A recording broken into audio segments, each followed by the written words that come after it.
ইসলামী রাষ্ট্র হলে মেয়েদের জন্য স্কুল থাকবে, কলেজ থাকবে, বিশ্ববিদ্যালয় থাকবে, মেডিকেল কলেজ থাকবে, মেয়েদের জন্য বিসিএস পরীক্ষা দেবে, আর্মি অফিসার হবে, পুলিশ অফিসার হবে, বিসিএস অফিসার হবে, ব্যাংকের ম্যানেজার হবে মেয়েরা ইনশাআল্লাহ। কিন্তু আমরা শুধু শিক্ষা প্রতিষ্ঠানগুলিকে আলাদা করে দেব, অফিস আলাদা করে দিব। এটা মেয়েদের জন্য ভালো হবে না খারাপ হবে? আমি মনে করি অবশ্যই ভালো হবে। যারা ভদ্র তারা সবাই বলবেন এরকম একটি সমাজ ব্যবস্থা আমরা চাই।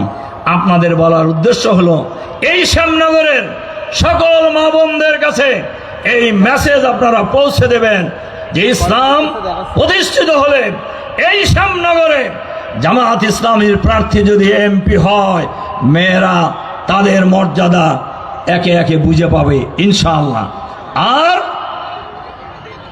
ইসলাম মনে করে, জামাত ইসলামীও মনে করে মেয়েরা হলেন মায়ের জাতি, মায়ের জাতির মর্যাদা সবার উপরে। ইসলামী রাষ্ট্র হলে মা বোনেরা সবচেয়ে মর্যাদা বেশি পাবেন।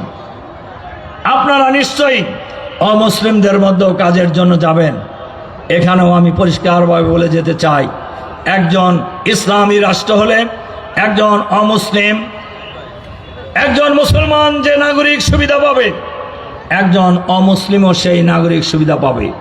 একজন মুসলমান যে ধর্মীয় অধিকার পাবে, একজন অমুসলমানও সেই ধর্মীয় অধিকার পাবে।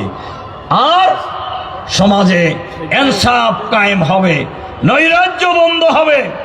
আমরা সবাই মিলে এ ধরনের একটি সমাজ ব্যবস্থা বাংলাদেশে আমরা গড়ে তুলতে চাই।